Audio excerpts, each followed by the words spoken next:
This episode is brought to you by Editor X. I've been hearing some really great things from the design community lately about Editor X, the advanced web creation platform. Designers are getting a euphoric feeling, don't misinterpret that, while working on a simple yet mighty visual design software with the capabilities and results of a powerful website builder. Whether you're a designer who loves to code or wouldn't touch JavaScript with a 10-foot lightsaber, Editor X is for you. Stay tuned to learn more about the powerful features of Editor X. In the meantime, of course, unless you're driving or doing the clean and jerk, please visit userdefenders.com/editorx and discover the new standard in web design.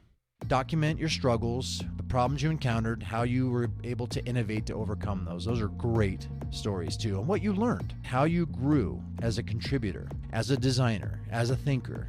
But when you're doing a case study, think about problem, solution, and lift. That's it. Don't worry about the process as much. In my opinion, if they really want to know it, they can invite you for an interview and ask you about it. Welcome to the User Defenders Podcast, where we interview UX superheroes who fight for the users in order to inspire and equip you to do the same. And now, here's your host, Jason Ogle. Well, greetings, User Defenders. Welcome to episode 80. I'm your host, Jason Ogle. Before we jump into the monologue episode today, I do want to just take a second to shout out an iTunes review that came through recently. This is from StayQ88. Great for anybody starting out in UX. I started listening to User Defenders in my time getting out of the house at the start of the pandemic in 2020. Many of us had ups and downs in our working lives, but the varied selection of informative guests had never failed to inspire me from the beginning. Every episode provides insights and engaging topics for anyone interested in all aspects of UX. I've found many practitioners who have been interviewed to follow on social media and LinkedIn who continue to stimulate my mind and encourage other learnings across all of my feeds. The format is also pretty fun, helps keep things lighthearted and entertaining. Huge thanks to Jason for all the work involved, for the time it must take to organize, record, and produce this podcast. Not only is he changing the world by making such information accessible by making it possible for many others listening to do the same. Well, thank you so much for that awesome review. I greatly appreciate it. It means so much, and it keeps me fighting on. Defenders listening, I would be honored, as always, if you would find a few moments to do the same, particularly on Apple Podcasts. The outcome is probably the greatest for exposure to the show there.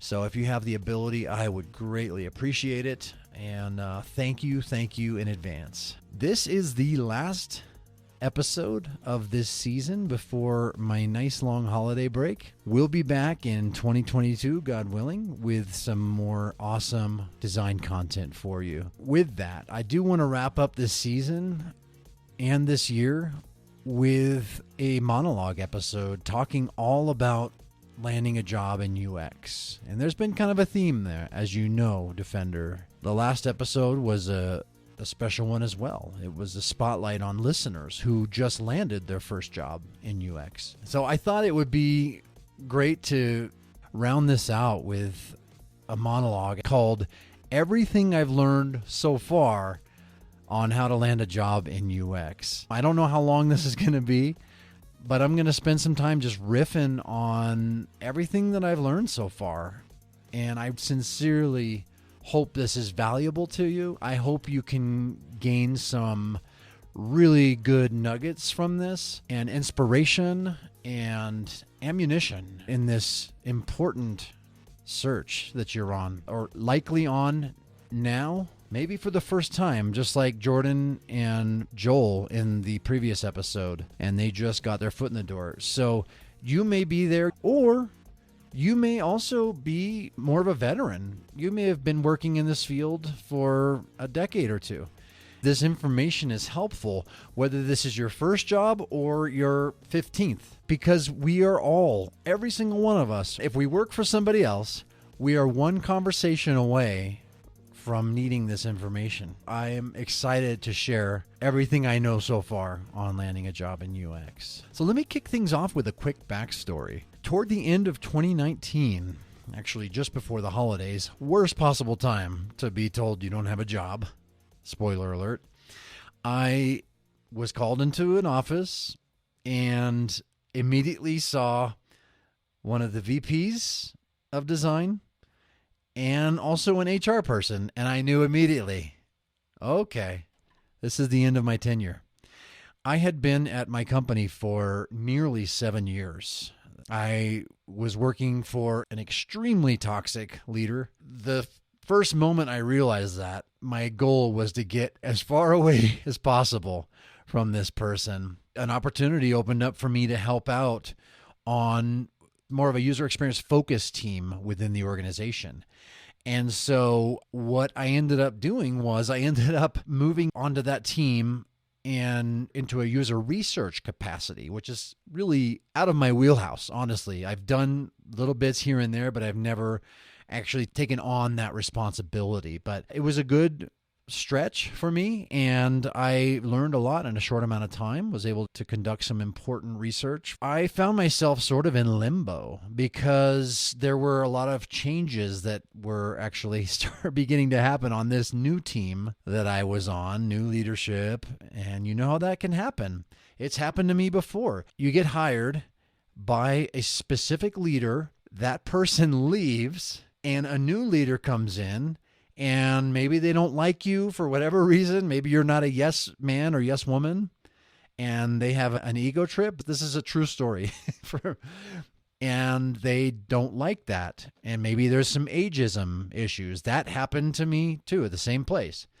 This guy just wanted young people who would just comply and just do whatever he said and not challenge his decisions. So he got rid of me. Anyway, that's sort of what happened again to me, just in a little bit of a different capacity. New leadership came in, and I kind of found myself the new guy, and last one hired, first one fired kind of thing. And so I ended up getting the talk and told, hey, we got to let you go.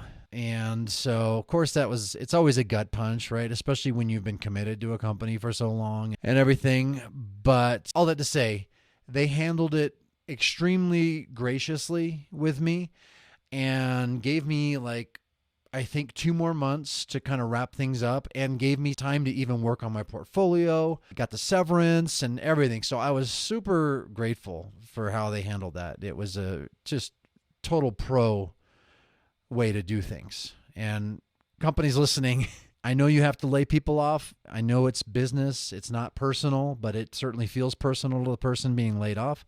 Really, please try your hardest, do your best to let that person off as gently as possible. Don't just give them like a day and to just be gone, right? It's not cool, especially when somebody's served there and been loyal for a while. Please take that to heart and please be respectful and empathic about how you go about doing these things because it hurts.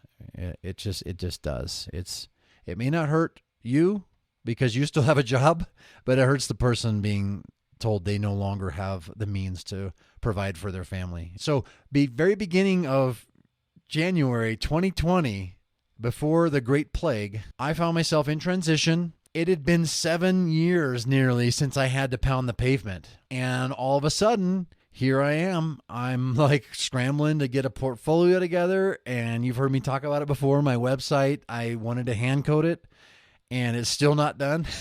And I had started it even before this happened. I was able to at least get a project on there. And I was able to at least kind of get a homepage together. It was a rude awakening for me to all of a sudden find myself on the hunt.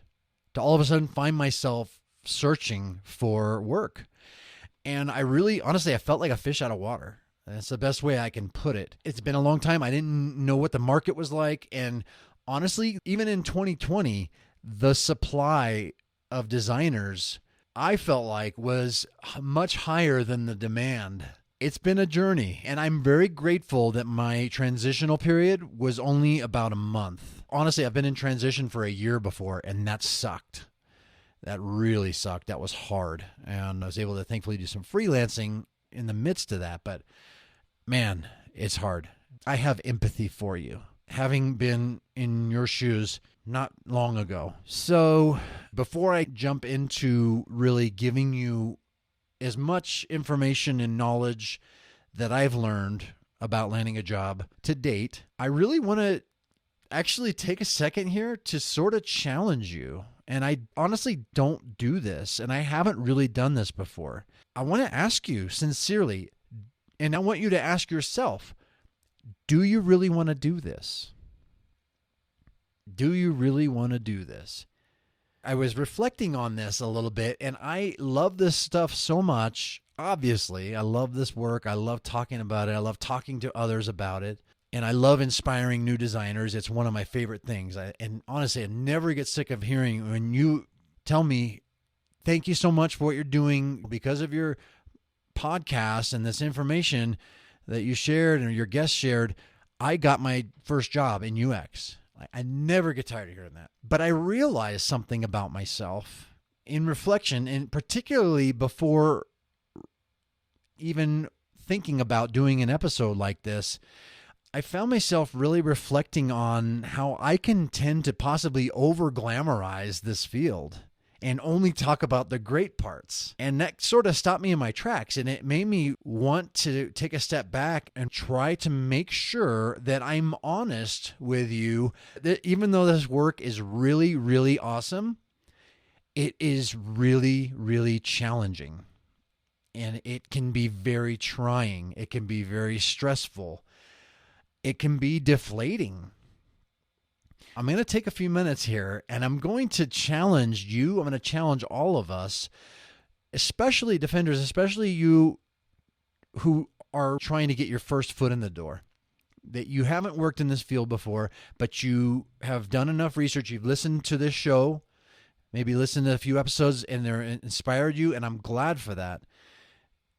I really want to talk to you especially because folks that have been doing this for a while, you may already have an idea, but still tune in, listen to this, because I really think this is important to count the cost of this work. One of the big challenges, which is again is a great thing, and I enjoy this particularly, but it also makes my head hurt, is solving some really big problems.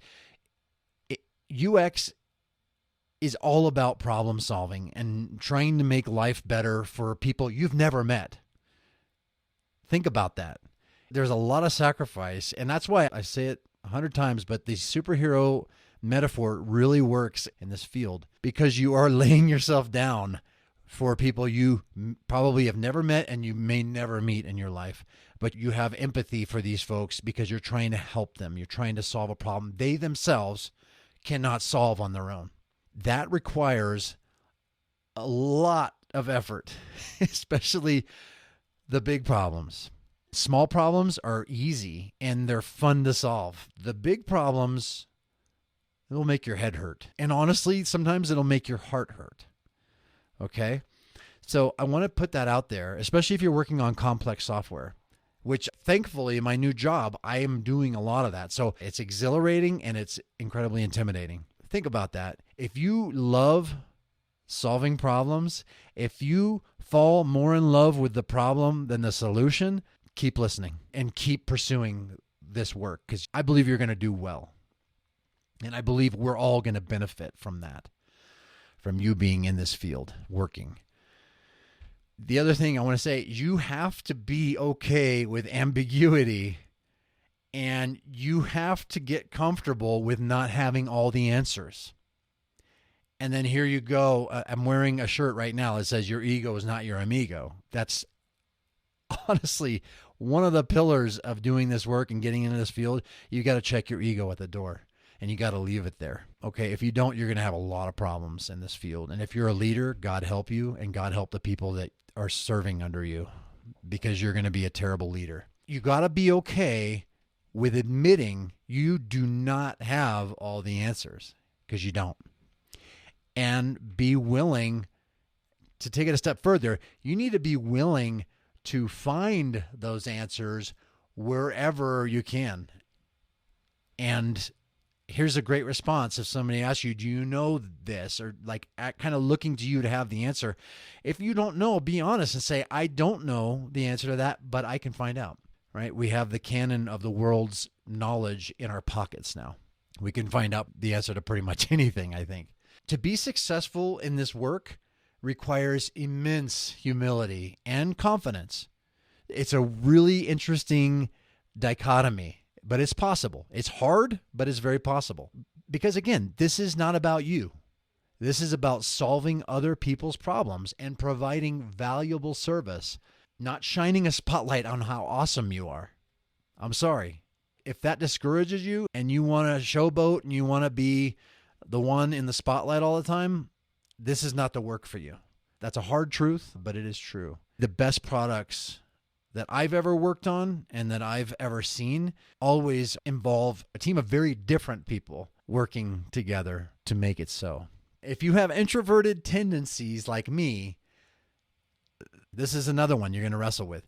You have to take your headphones off, get out of your chair, and talk to others a lot. Okay?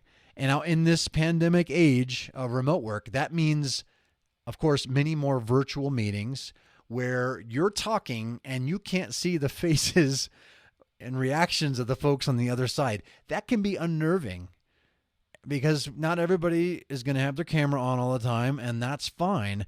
It's a new normal. We have to be used to that. And we just don't know. If you lack confidence in that and you just wonder if people are hating on you on the other side and you can't see their faces, that's unnerving. You have to grow a lot in confidence, and you will when you put yourself out there and you just do it. Even if you fall, again, get back up. More on that later. Expect to be called on and contribute to meetings. That is if it's not you setting the agenda and running the dang things a lot. Designers are leaders, okay? I don't care if you have the title or not. You are leading the design of the thing that you're working on. You will be leading a lot of meetings. So be prepared to be called on for answers. Again, be honest about it and be transparent, but be confident. You are the expert. You're the expert here. So you're going to probably be running a lot of meetings, design reviews, and things like that. You got to get comfortable with discomfort, okay? So introverts, unite separately in your own homes. Again, I touched on this earlier. You want to fall more in love with the problems than the solutions. And that's hard, especially for newer designers. I know this personally because I remember the beginning of my journey. I tend to love everything I create. You can't do that. You can't fall in love with your solutions because you're going to be called out on it. You're going to have to articulate your design decision. You're going to have to sell and persuade stakeholders and leadership and customers of your design, and you're going to have to defend your design decisions, especially when it's backed up by research. Hopefully it is. So you're going to throw away a lot of work, especially work that you love. So be ready for that. It sucks. It hurts. But kill your darlings, right? Like Bob said, Bob Baxley in his episode, I think 78, he said, it's like we're building sandcastles on the beach. Here today, gone tomorrow. In essence, that's true. And that can be discouraging. So if you want to create an art piece like Van Gogh or something like that, that's going to stand the test of time, maybe this isn't the work for you. If you hate throwing away your work, especially your blood, sweat, and tears that went into it, this may not be for you. Okay. Again, in the same vein, be prepared for your work to be rejected, hopefully not ridiculed, but hey, it may happen by your peers and stakeholders.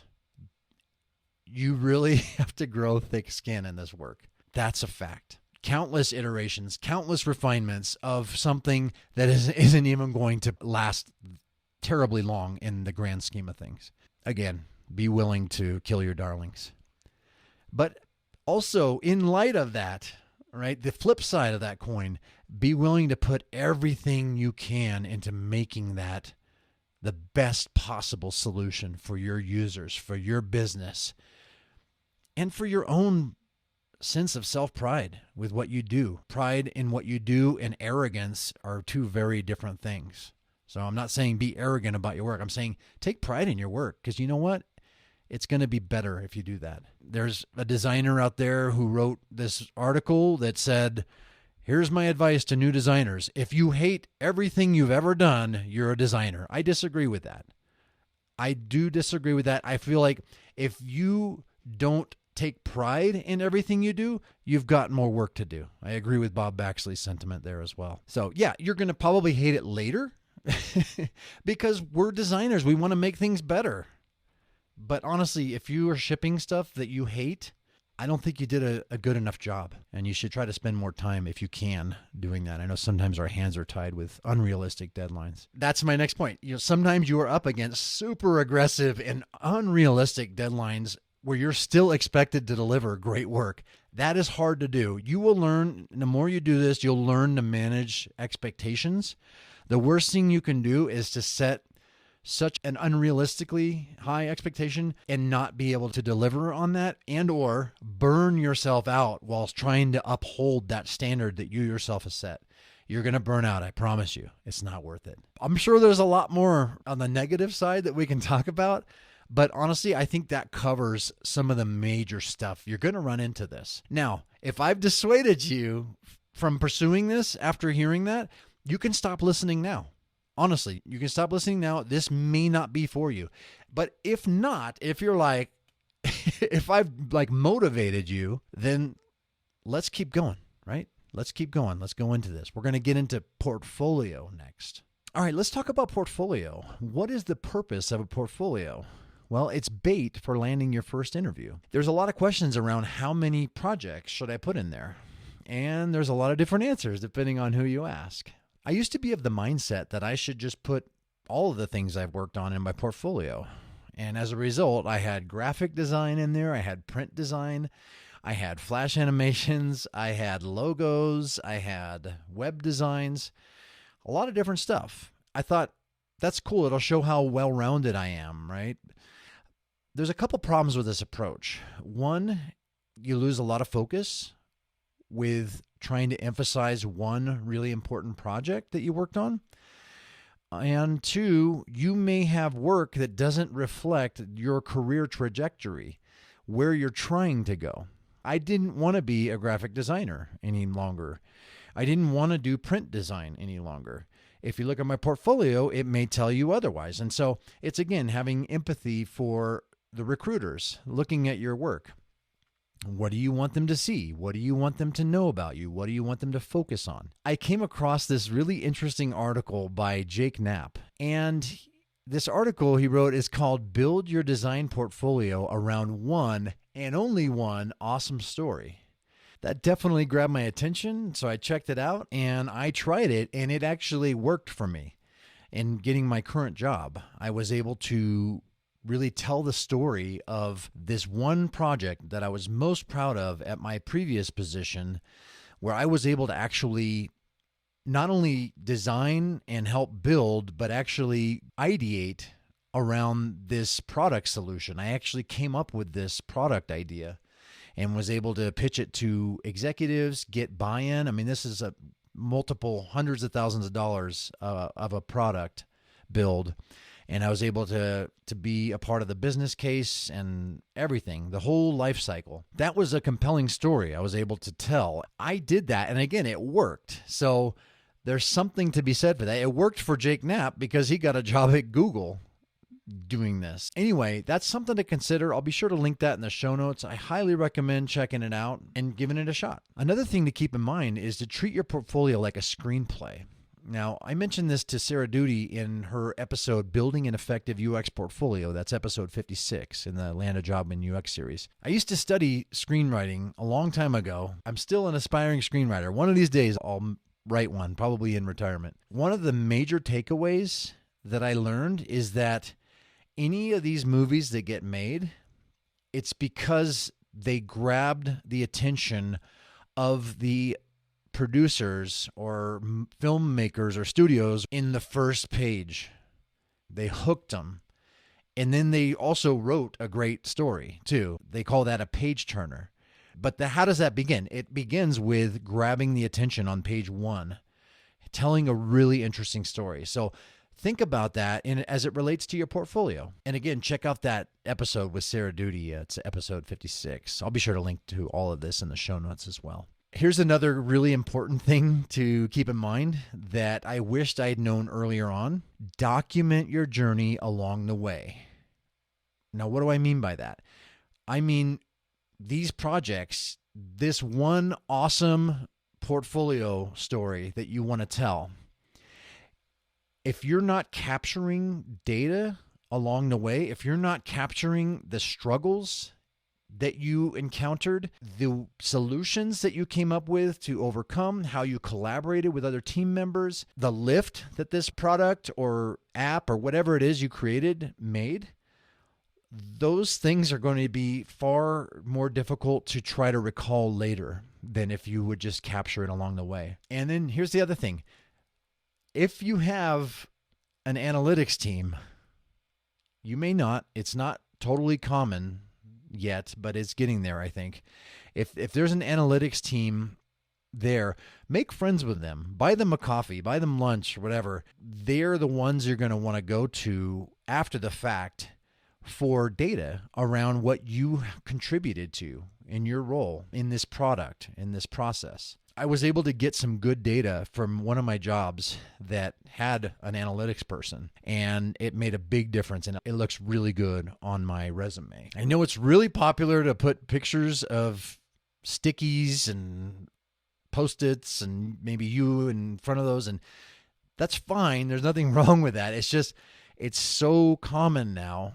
And it's almost like, okay, great, you have a bunch of stickies in front of you, right? Again, I'm not knocking you if you're doing that. That's fine. And I know that there's a lot of work that goes into finding that solution, and it shows a research mind, which is great. But I want to encourage you just to think more about, again, empathy for the recruiter. They don't have a lot of time to look at your portfolio. They don't have a lot of time to read your case studies. Think about this. Try to frame your one awesome story and project in this way: problem, solution, and lift.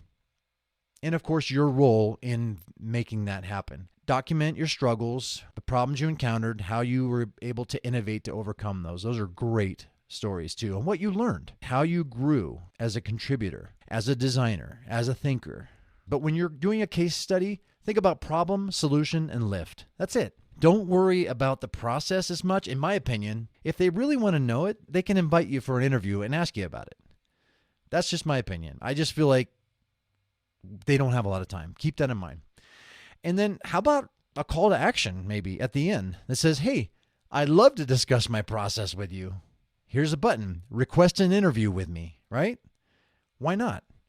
And then give them a way to easily contact you for that. And please, for the love of God, don't send screenshots to anyone without a case study. And then to go a step further, don't send screenshots in even a case study without an appointment to talk it through. I made that mistake once, and I learned really quickly. All they're looking at is visual design, essentially. And they may not even read your case study. It doesn't make sense. So if somebody's interested in seeing your work, if you don't have a portfolio online, of course, I'll show you my work. Let's set up a time, and I'll send you the samples, and I'd love to talk you through it. Here's another really important thing that I tried and really paid off. On this one awesome story or this project that you worked on or that you're working on, make sure that you get some recommendations out of it. And these could be LinkedIn recommendations. Those are great too, because that reflects on your LinkedIn profile. And also is you can extract it out and use it on your portfolio, on your project. I did this and it was really awesome. And I knew that my tenure was coming to an end at one of my previous companies on this project I worked on. And so I was able to actually ask all of the folks that I worked with on this project for recommendations, for endorsements about my role in this project. It's awesome. People will generally oblige, and it just goes a long way. It continues to tell that story of what you did, what you accomplished. It's other people speaking on your behalf about your contributions and validates your story. So definitely check it out. I did this on my website, and I'll point you to it. You can see what I did there at jasonogle.com/work.html if you're interested. So CV or resume, And some of you listening may be going, well, what's the difference? A resume is typically one page with work history, brief summary of skills, and education. Nothing too personal. Strictly business, right? A CV equals curriculum vitae, and that's Latin for course of life. PhDs don't have resumes. They have CVs.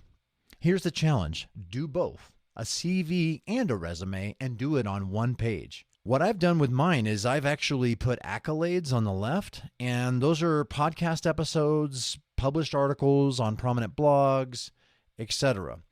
And what that does is just gives you that wow factor for recruiters to go, oh, wow, cool. This person has done some things. And it also gives them an opportunity to know you a little more if they're interested, to get inside your head and your heart as a designer. And some of you listening defenders, I know right now you're going, I'm just starting out. I don't have accolades. I get it.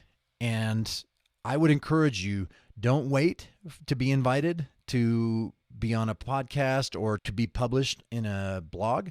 Just start writing. Just start contributing. Start sharing on your social channels. Start adding value right now where you're at. You have value to add, even if you're just starting out. Don't buy the lie that you don't have something to share and something to say that will encourage and enlighten someone, and someone that's in your shoes similarly right now. Start anywhere. Make sure you document those accolades. Put them in your resume. Start having a section in mind you'll add later. It does stand out for sure. You don't need that to get noticed. You don't have to have that to get a job, but it will help you. When I was just going through my transition in 2019 into 2020, I was very discouraged. I've got a lot of kids. We're a single income. I was concerned. All of a sudden, the livelihood that we had, the way to pay bills, etc., was stripped away from me. There's this tug of war, right? Emotionally. At first, you're like, cool, something new, right? We do like newness sometimes. We do like change sometimes. Sometimes we hate it too. But at first, there's this exhilaration of, cool, a new adventure is awaiting. And then after the first few rejections, you're kind of like, crap, am I going to find a job? Is this going to work? So I found the Ken Coleman Show, and I don't generally recommend podcasts, but I honestly, if you're in the midst of a search and you're feeling discouraged, I found a lot of encouragement from his podcast. He takes questions from listeners and he gives them great insight and encouragement. He's definitely an encourager, which is really helpful. And it helps you to feel like you're not alone. So check it out for sure. I'll be sure to link to it in the show notes. And here's the other thing I learned from Ken Coleman. He's got this resume guide that is so helpful. It's a template and it's structured like this. In the beginning of your resume, as early as possible, reference someone you know at the company.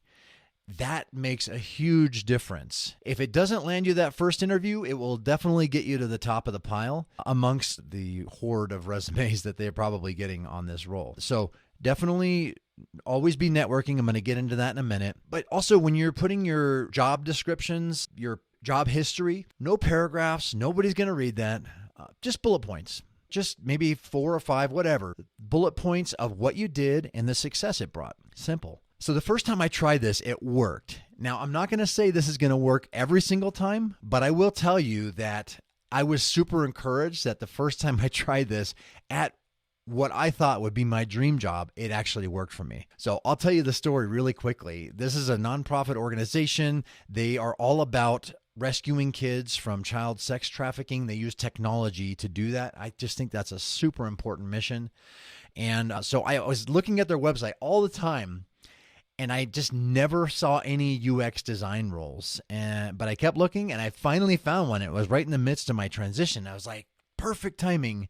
I happen to know one person at the organization. I submitted that resume. I got a confirmation they received it, but I kept waiting. It took about, honestly, 2 months before I heard back. And by that time, I had already accepted a role at the company I'm still with presently. But I'm telling you, they did respond and they said, we would like to proceed with you. We'd like to move forward with you. Let's go through the next steps kind of thing. So I'm just telling you, I was so elated to get that validation and that confirmation that this worked. But here's the kind of the sad part of it is I had already accepted this role. I had already gone through the orientation, and I know how expensive it is for companies to do that. So I did feel some loyalty to where I was at, and I like the people I was working with too. I sadly declined moving forward with them at that time, but hopefully kept the door open for future. But all that to say, this worked for me, and you can check out my before and after resume on the show notes page at userdefenders.com/080. One of the most important parts of this entire process is networking. And you want to remember this acronym, ABN. Always be networking.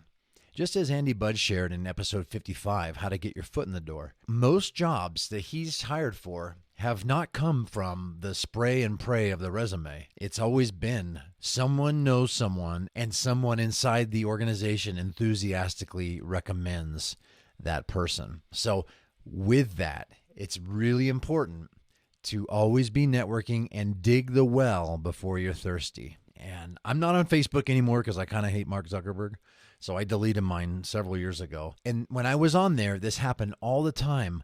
I would get a DM and I would look at the sender, and it would be somebody that I knew or worked with or went to school with, whatever, many years ago. And I hadn't talked to this individual for like 10 years or more.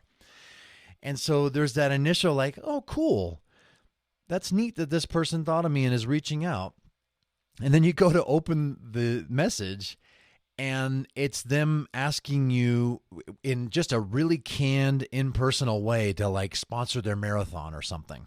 Now, that's great. I'm all for sponsoring a marathon or helping a good cause, but it just feels so impersonal and even icky to just hear from somebody that you hadn't, again, talked to for decades possibly. And the first communication, the first point of contact is them asking you for something. That happens. That's not the way to build your network. That's not the way to foster your network. Dig the well before you're thirsty. It's far more natural and authentic, not to mention well-received, to hit that person up when you're in need, if and when you've kept the relational fire kindling. Now, I'm going to raise my hand here and say I am not great at this.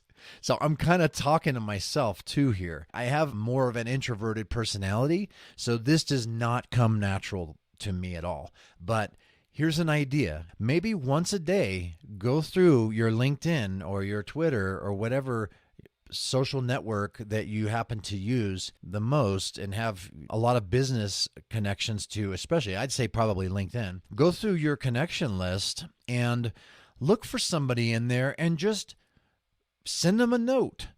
Don't ask for anything. Just send them a note and sincerely just say, hey, I was thinking of you. It's been a while. How are you? How's your family? Is there anything I can help you with? Even offer to help in some way. It makes a difference. And there's the rule of reciprocity, right? I won't get into that too much, but it's a psychological principle. When you do something good for somebody, they naturally want to respond and do something good for you. So again, please let your motivation be sincere. Don't try to give to get. We all have BS meters. I'll get into that a little more in a little bit. But we know when somebody's trying to get something out of us for a lack of good motivation. So keep that in mind. Hollywood is famous for saying it's all about who you know. And I want to kind of disagree with that a little bit. It's not all about who you know. It's all about who knows you and who will enthusiastically endorse you for an opportunity and think of you even. We're building our personal brands all the time. What are you known for? What do you want to be known for? Work on that. Work on your personal brand. Let people know who you are and what you're really all about. When there is an opportunity, somebody will think of you. If you're known for something, they'll think of you. So keep that in mind. Just keep fostering your network. And I'll just end this section with this. Most of my opportunities that came my way, especially the great ones, have been through people who knew me and enthusiastically endorsed me. Always be networking. As designers, we know we need constraints, but we also want freedom! Like my manager says, get creative inside the box. Thankfully, Editor X gives you absolute design freedom. The workspace is so intuitive, plus they've combined CSS control with smooth drag and drop. You get developer-level control in a designer's world, so there's total accuracy while crafting entirely responsive, killer layouts. Good design is good business. Another super impressive feature of Editor X is its integrated business solutions, including easy-to-use e-commerce tools, blogs, events, and booking systems. You'll feel like a superhero knowing whatever web magic you create will fulfill the needs of any top-tier brand. Finally, while I don't believe time is money, reduced time to market can certainly save you and your company a buttload of it. Take comfort knowing you'll be creating beautiful and powerful sites in no time, since Editor X streamlines the workflow and enhances collaboration. Ever innovating like good designers should, the folks behind Editor X are always making things better. They recently launched shareable design libraries, and I've got the inside scoop that there are more game-changing team features coming soon. I can keep talking about it, but you should really go see it for yourself. Visit userdefenders.com/editorx and discover the new standard in web design. When it comes to applying, as if you didn't already need thick skin being a designer, you definitely need it and to grow it when you're applying for jobs. I love what Brene Brown says, strong backs, soft fronts, and wild hearts. It's not rejection, it's redirection. Always keep that in mind. That's something I learned from Ken Coleman. And it's important to keep that framed because you don't want to end up forcing a door open that wasn't meant to be opened for you in the first place. More on that later. One of the big questions in our industry that I've heard many times, it's a very important question, is I can't get a job without experience, and I don't have experience because I don't have a job. And the answer always seems to be something to the effect of make your own experience. Find areas in your sphere of influence, in your local business arena, that you can affect change on and build a case study. It's not easy, but it's possible. And if you can even get one case study, one project that you've made, if you're not in boot camp, I know that boot camps will do that with you, you can make your own. Don't depend on somebody else to do this. No one's coming to save you. So really, I just want to encourage you. You can do this. You can make your own project, and you can document your case study and show that on a website, and you can put that on your resume.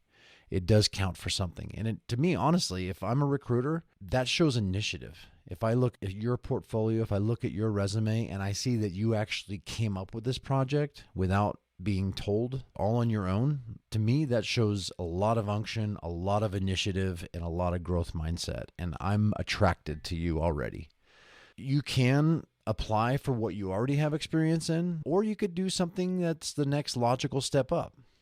Now, if you have enough runway, definitely apply for your dream job. I think about real estate. I've seen this house probably for the past 4 or 5 months show up in my Nextdoor feed. I think they're listing it for $1 million, and it's a local property here.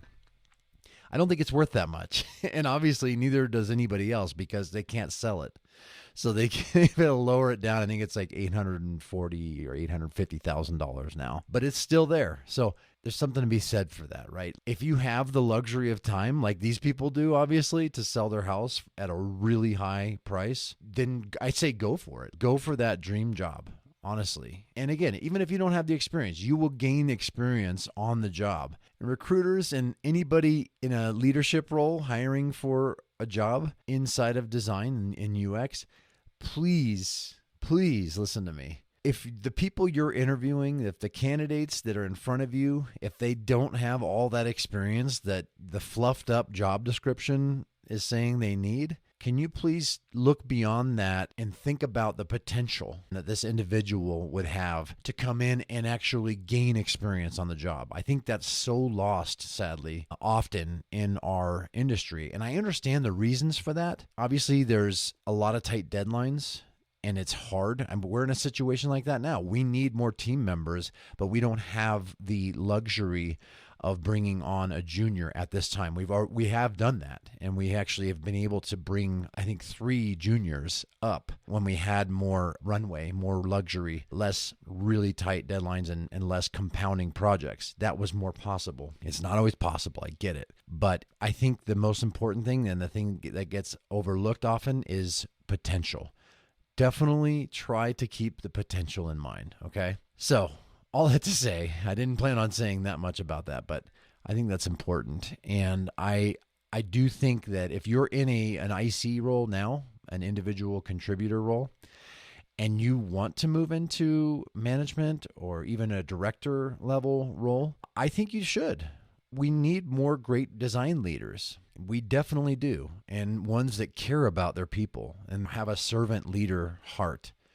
Please step into a leadership role and try to do that. But if you don't have the runway, if things are tight, if you, like me, have a lot of kids and or a lot of responsibilities financially, you may not have that.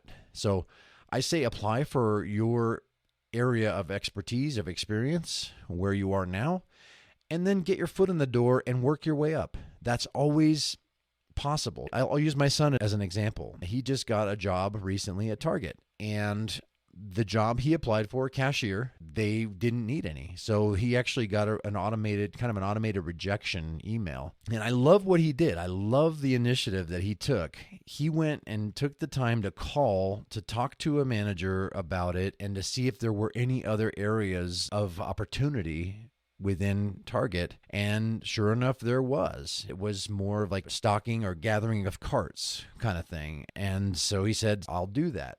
I love the initiative that he took, and they're like, great, you're hired.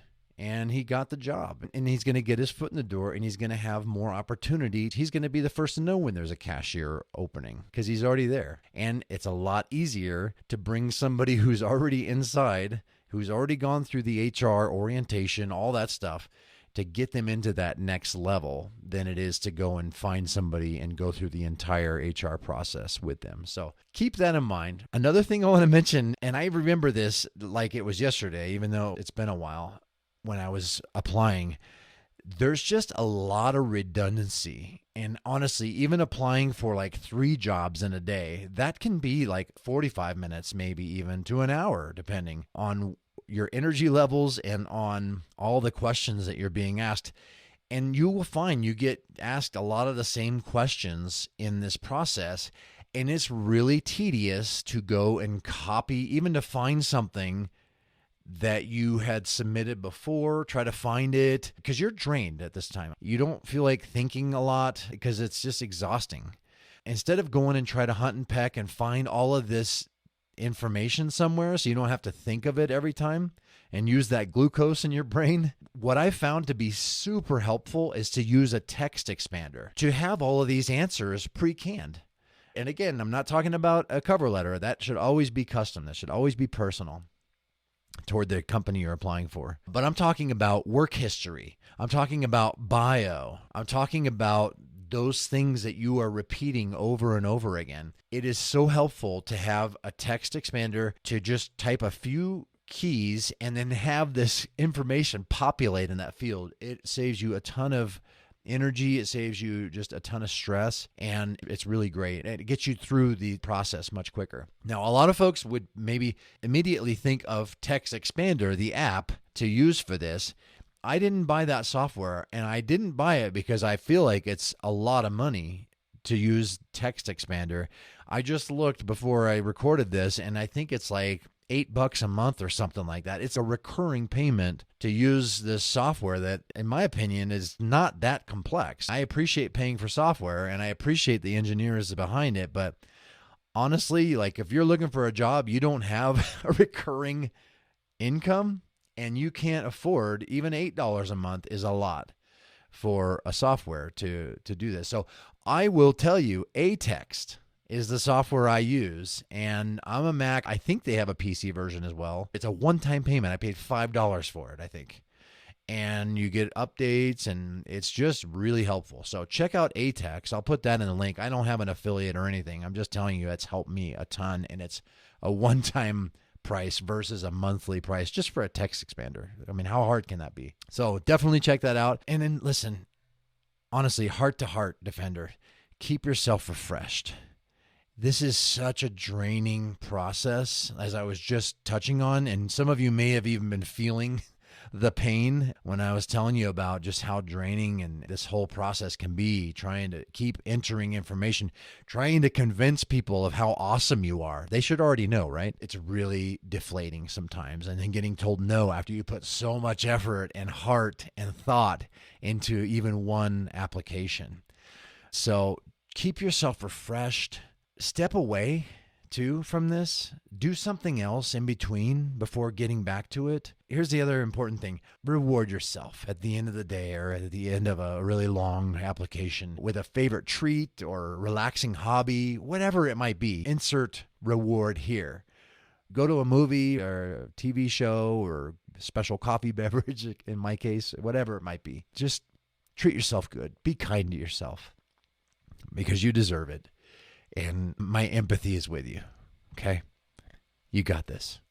All right, let's talk about interviewing. And one of the most important things I can tell you about this weird, super uncomfortable process known as interviewing is simply be authentic.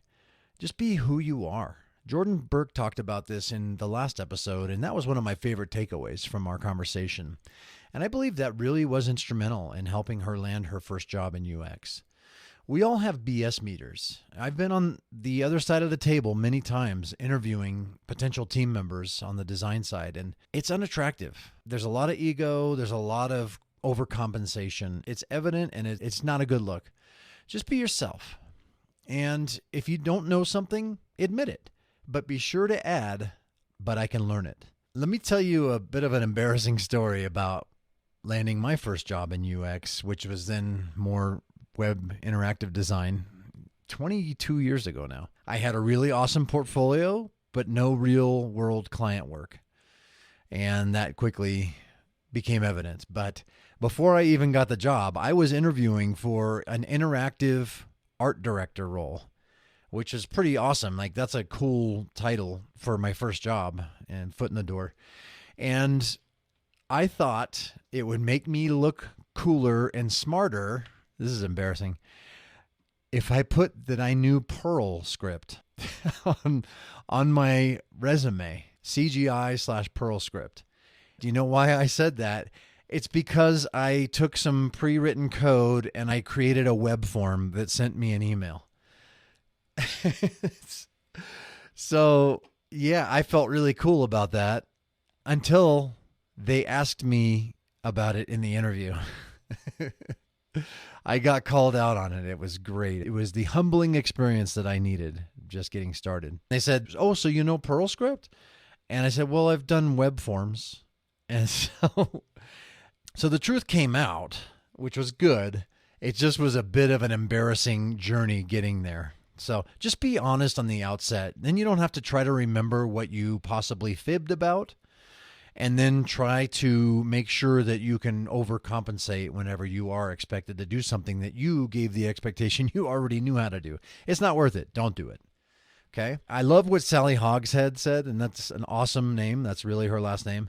She said, "Don't change who you are. Become more of who you are." So I want to encourage you, defenders, really take that to heart. Don't change who you are. Become more of who you are.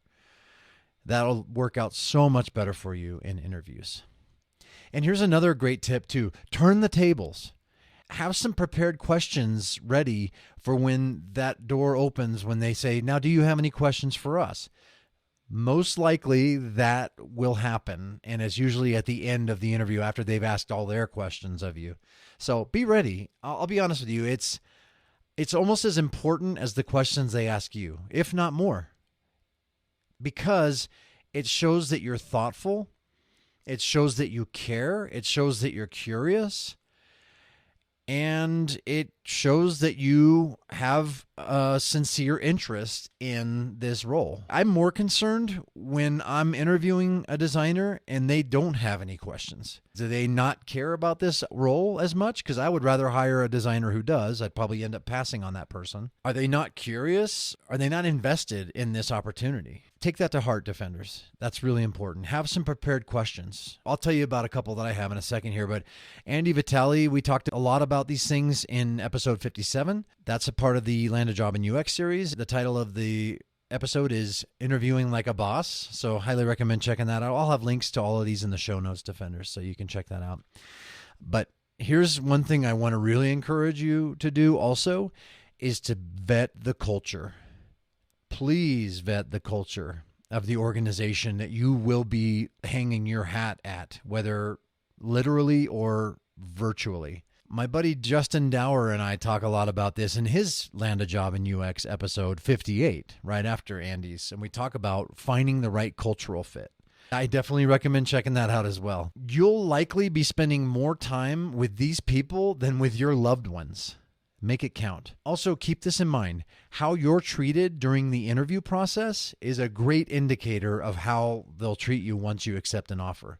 Think about that and really strongly consider that. I think some of the most pain I felt in this process personally has been when I've spent so much time filling out an application, answering all the questions, really putting a lot of emotional labor into selling myself. We're marketing. Just like we talked about in Seth Godin's episode, we're always marketing all the time, whether we realize it or not. And especially in the interview process, you are marketing your personal brand that you have created for yourself, whether you realize it or not. That's another thing that I hadn't even planned on addressing. If you haven't already, start building your personal brand now. What do you want to be known for? What do you want people to think about when they think about you? Those are good things to consider now. Your personal brand will follow you. I'm going to share a couple of my favorite questions to ask when I'm trying to vet the culture at a potential opportunity. What do you love most about the leadership here? That's really important. We don't think about that maybe immediately when we're looking for a job. We just think, hey, cool, a job. I need a job. I get to do design. Awesome. Yes, those are all great things. But how's the leadership? Because the leadership in any organization will determine the culture throughout the entire organization. Those things always trickle down, always. And if the leadership is lacking, if they don't really care about their people that much, if they abdicate a lot of their responsibilities of being a leader, I'm not just talking about from the very top, I'm talking about departmentally too. If they're just not caring about you, that's going to affect your experience. I guarantee it. And in fact, it may not even be an apathy thing. It may be just like your leader is an egomaniac, quite possibly sociopathic narcissist. That sounds extreme, but I'm not kidding. I've worked for people like that. I can think of 2 right now and just within the past 10 years that I've had that are that way. And it's toxic. It's completely unhealthy. And they're literally killing you one day at a time. Consider that. Count the cost of where you land, where you accept an offer. I didn't plan on talking about leadership that long, but honestly, it's that important to make sure you know about the leadership as much as you can. And don't just take the word for it of the people interviewing you, because of course they're going to make it sound great. I would say try your best to find someone on LinkedIn who works there that you know or have a network connection to. And thankfully, LinkedIn has some pretty good algorithms that reveal that to you with your connections. Try to hit that person up or get an intro to somebody over there and just ask them, because who better than the people who are already there, right? Working in the trenches. Vet the leadership. People don't leave companies, they leave leaders. Here's another one I ask. What gets you most excited about coming to work here every day? You can get some good insight from a question like that about what folks are really excited about. And I honestly, pay attention to the facial expressions.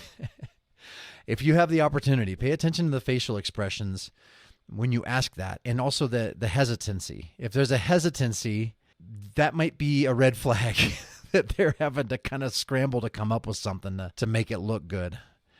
So that's important too. Here's another one that's really good to ask.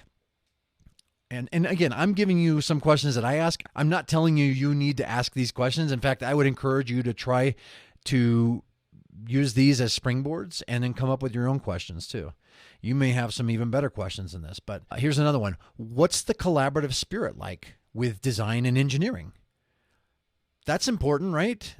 Defenders who've been in the industry for a little while, how many times has that been a challenge for you when you're trying to build software and design and engineering are just butting heads all the time, and there's a lot of questions around who owns what, and there's a lot of peeing matches, if you will, about this. There's a lot of ego, and that can happen in an unhealthy culture, in an unhealthy environment, and especially one where the UX team hasn't earned the respect that they've been trying to gain, or in a low UX maturity organization too. That will happen.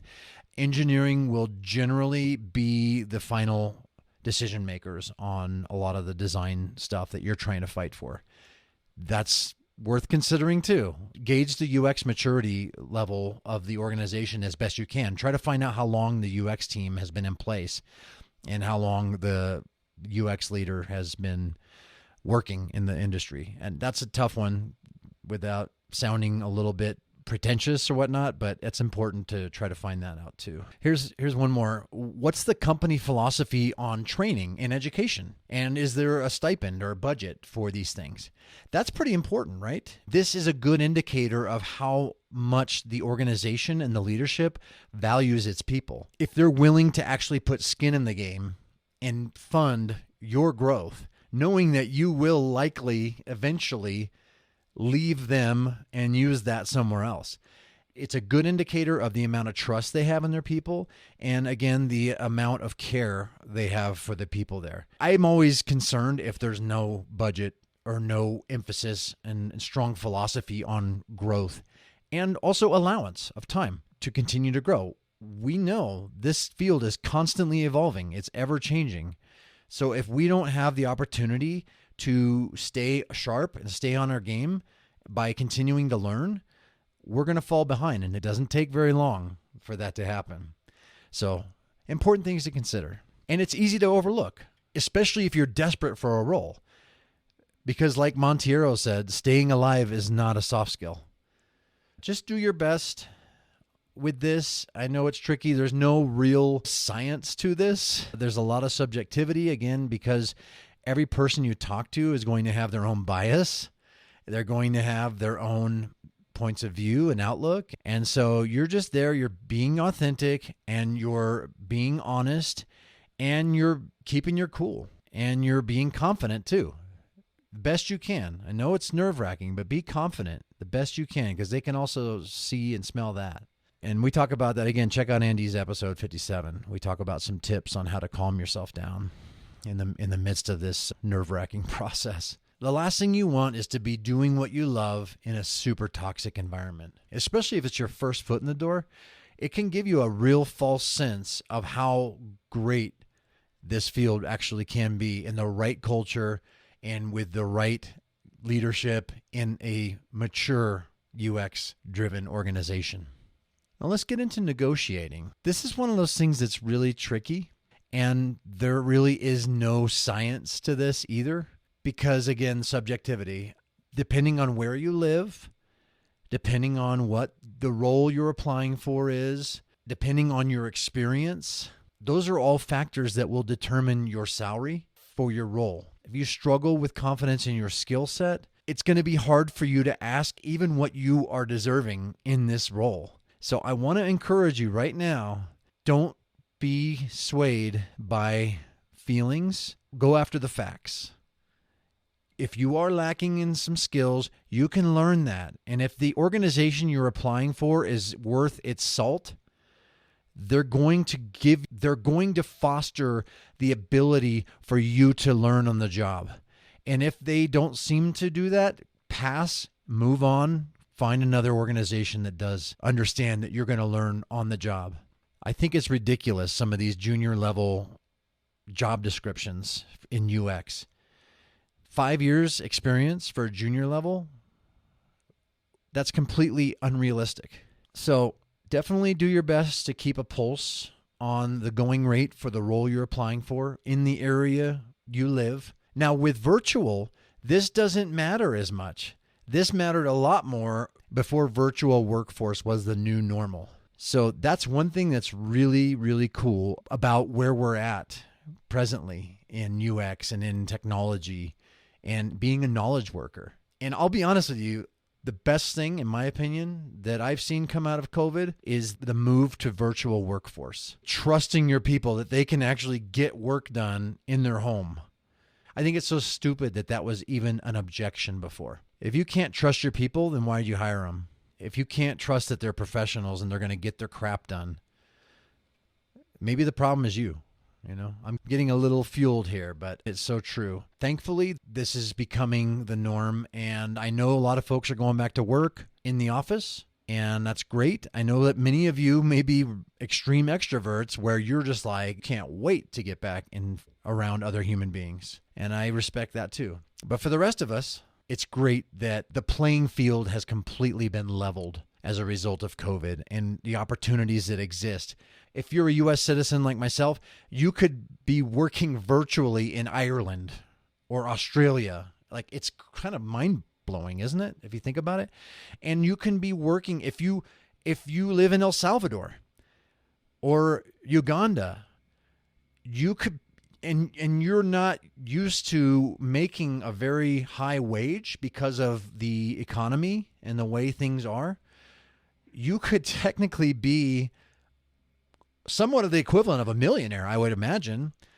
If you got a job in New York City or one of these high-paying, San Francisco, one of these high-paying locations, you should be able to get what they're paying their other people where you happen to be for the work you're going to be doing. And if you're not, that's kind of messed up.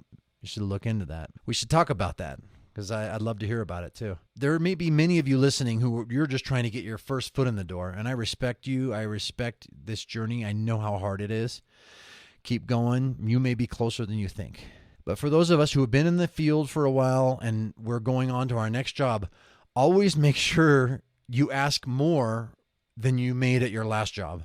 You want to see a growth trajectory as much as possible. And I know the economy can sometimes play a role in this, but generally speaking, you should always ask for more than you made at your last job. That's just how it should be. Cost of living increases. We don't get raises until we get a title change often. And a lot of us ICs, we don't want a title change. We don't want to be a director right now necessarily. We don't want to be a manager. We want to design. And you just will not be designing the way you're used to, the way you like to design as a manager. You won't. You'll be doing a lot more administrative work. And as Bob Baxley said, I agree with him, and he would know, you're designing still. It's just in a different capacity. It's in a different way. You're designing the organization's success as it relates to people more than as it relates to artifacts and digital outcomes. So that's something to consider as well. One more thing that I want to leave you with on the negotiating side, and this is advice that came from a manager that I had. Every spring and every fall, take a look at your resume, touch it up, update it. Same with your portfolio. Get some fresh work in there if you need to, and put it out there. You have a lot less to lose because you're employed. Married people are more attractive. That's the truth. You're in a less desperate situation when you're looking for work when you already have a job. I know this to be true personally. So do that and just see what happens. If anything, you're just staying sharp in your interviewing skills, and you're also keeping your confidence high. And I think most of all, it's giving you negotiating power for pay raises. Because think about this, like I just stated a bit ago, you will not likely be getting any raise other than possibly a cost of living increase. I hope you're getting that. Even if it's 1% to 2% or even more would be awesome, which is not very much, honestly. You're not getting a significant raise unless you get a title change. And that you're not getting a title change unless you want to generally go from being an IC to a manager or a director or even an executive level, right? So this gives you the negotiating power to ask for a raise where you are now and show the evidence that I got an offer somewhere else. I want to stay here. I like this job. I like the people, but I need more money. Cost of living's gone up. My salary has not for the most part. And I need to grow. I need to keep growing. So I'd like to do that here. But if not, then I have an offer for this X amount of dollars somewhere else. Can you and will you compete with that? Boom. But again, always be confident. Always stay brushed up on your portfolio and resume. It's just good practice anyway. And never settle. Never settle.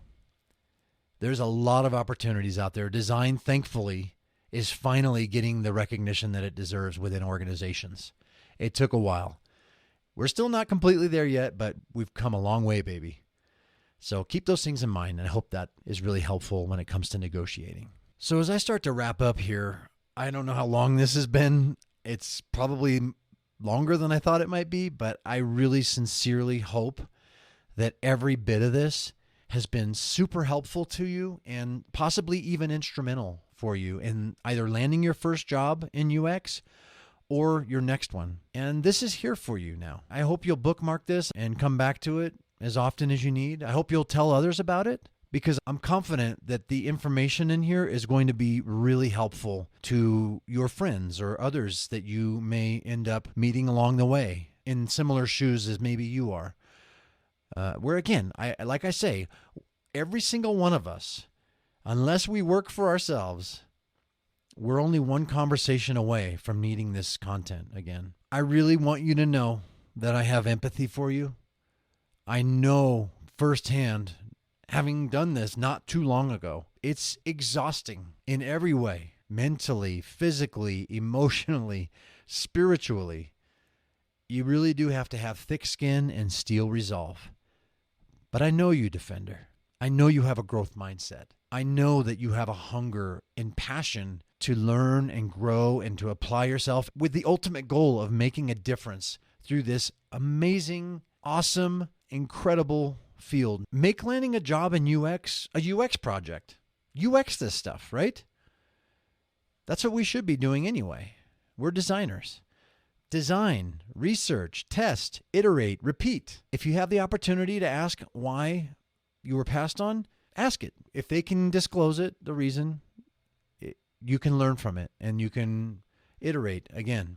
Maybe you don't need to know why. You just take the quote-unquote rejection, which I like to reframe as redirection, and use it as empowerment. I did this, and it really helped me frame this in a much healthier way than I'm no good, I suck, I'm never going to get a job. It's really easy, especially after multiple passes, to start feeling that way and to start wondering what it is about you. That's not the right way to frame this. That's not the right way to approach this. Use the rejections as fuel. You're going to regret passing on me because I'm about to change the world at your competitor's organization. And I'm going to probably be invited and warmly welcomed to effect change there. Whatever you do, do not let yourself fall into a limiting belief because your brain is always eavesdropping on your self-talk. And you know what? After multiple times, your brain will start to believe it. And it's not true. And this is where the imposter comes from. This is where a lot of that stuff comes from. I did a monologue on imposter syndrome. It might have been my first one, I think. I'll link to that in the show notes as well because that was a really good listen too. Because that voice, that unwelcome voice, will always try to rear its ugly head. And when you fall, and you will, get back up. Everyone falls, not everyone gets back up. In fact, I want to draw your attention. Those of you on the video, you can see I have this tattooed on my forearm. Fall 7, rise 8. It's a constant reminder that no matter how many times I fall, as long as I rise one more than I've fallen, I'm on the right track. And that's taken from Proverbs 24:16 that says, though the righteous fall 7 times, they'll rise again. And I just want to remind you, you can do this. It's not out of reach. Use this information, use the content, build your network, all the things we talked about today. Actively work on this stuff. It will pay off. I'm confident in that. Reach out and let me know how it's going. I really would love to hear, especially if this content helped you land your first or next job in UX. That would greatly encourage me and makes this all worthwhile, this labor of love. So that's it. You got this, and keep fighting on. Never stop fighting on. Share your takeaways, Defenders. I'm at User Defenders on Twitter, and I'm also on LinkedIn at Jason Ogle. I would love to hear from you and just hear how this made a difference in your life and in your career. I'd love to share that with others as well to encourage them. So definitely do that. I would really be honored if you would talk about the episode, if it's made a difference for you. If it hasn't, I don't really want to hear about it. No, if it hasn't, I still would be interested in hearing about it, but less so. Definitely want to plug, again, the Land a Job in UX series, userdefenders.com/UXjob. And I do want to give a couple Patreon shout-outs really quickly here. I've got Adnan Puzik joined recently. Hey, Adnan. Thank you for coming aboard. And Ellen Bibb. Hey, Ellen. And Ellen and I mentioned this in the last episode. We did a one-on-one, and it was really cool to get to know you, Ellen, and kind of see where you're at and how you're really using the content to break in with your first more UX-focused role. So I got high hopes for you. I know you're going to do great. And I want to thank Editor X for being with me on these last few episodes and even before that. They've been a really great sponsor, and they've helped keep the lights on here on the show because there's a lot that goes into this. There's a lot of various bills and things that are required to keep this thing going. So I greatly appreciate Editor X. Please help me thank them by checking out their offering. They're making a really cool product to help you accelerate your website designs. Check it out, userdefenders.com/editorx. Lastly, I'm going on a nice holiday break. Definitely excited about that. I'm going to take several months off here and just be with my family and just recoup from the year and just be present with them. Holidays are my favorite time of year. I just really love this season, even though it starts getting cold out here in the Rocky Mountains. It's just a really neat time of year to be with family and loved ones and just to remember all your blessings and just to remember all that you have to be thankful for. And I know that that's different. I know we all have various challenges. I really like the quote, "Be kind to everyone you meet. They may be fighting the biggest battle of their lives." We're all human. None of us gets through this life unscathed. It's impossible. But I do believe that we're better together. We're stronger together. And we can do great things together. So don't forget that. I tend to be a loner. I tend to kind of stick to myself, but I need you too. All that to say, I really hope that you have some plans this season with your loved ones. I hope you maybe can get away even, take a vacay, and just break away and just find a quiet place. Not the movie, although that was a really cool franchise, but just find some quiet places wherever you go. And just spend some time alone with your thoughts, with God, and just really meditate and just be still and know that He's God. It makes such a big difference in my life. There's been so many stressful things, especially through the course of this year, and so many things that are really anxiety-inducing. We owe it to ourselves to just break away and just breathe and just be. So let me encourage you in that. I care about you, and I definitely want you to succeed no matter what it is in life that you want to succeed at, unless it's like dealing meth or something, right? I remember my conversation with Laura Klein where I was asking her about success and what's her habit of success. And she said, well, it depends on how you define success. And I thought that was great because it's true. I mean, Heisenberg thought he was pretty successful dealing meth. So anyway, I hope your version of success is a positive one, and I'm confident that it is. So I wish you much success. The remainder of this year of 2021, I'm kind of interested to say goodbye to 2021, but I'm going to still be in the moment. I'm not going to wish that this were all over. I'm going to stay positive. I hope you will too. But that's it. Honestly, I care about you, and I appreciate you giving me your attention. You pay attention because it costs you something.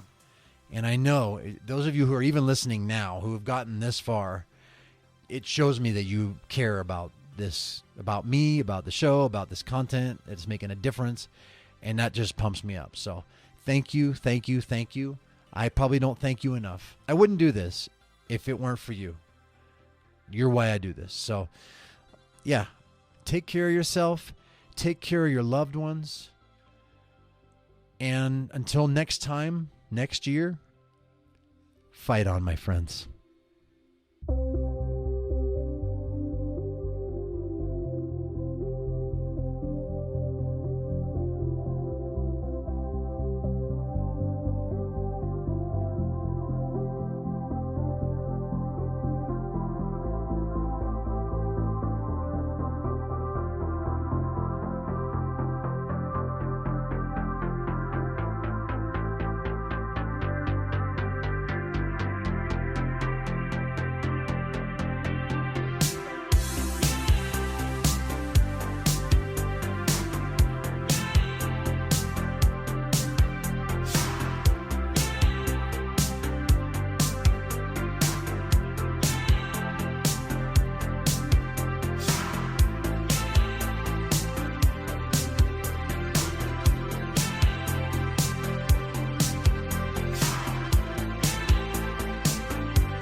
I've been so low, felt the wind blow like I was a screen door in a thunderstorm.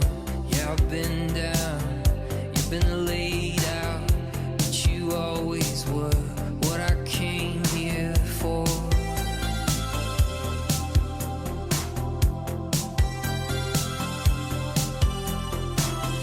Waiting all day just for my sake, for a bell to ring, for the first sting. Yeah, I've been blue, that ain't nothing new. It's you, my friend.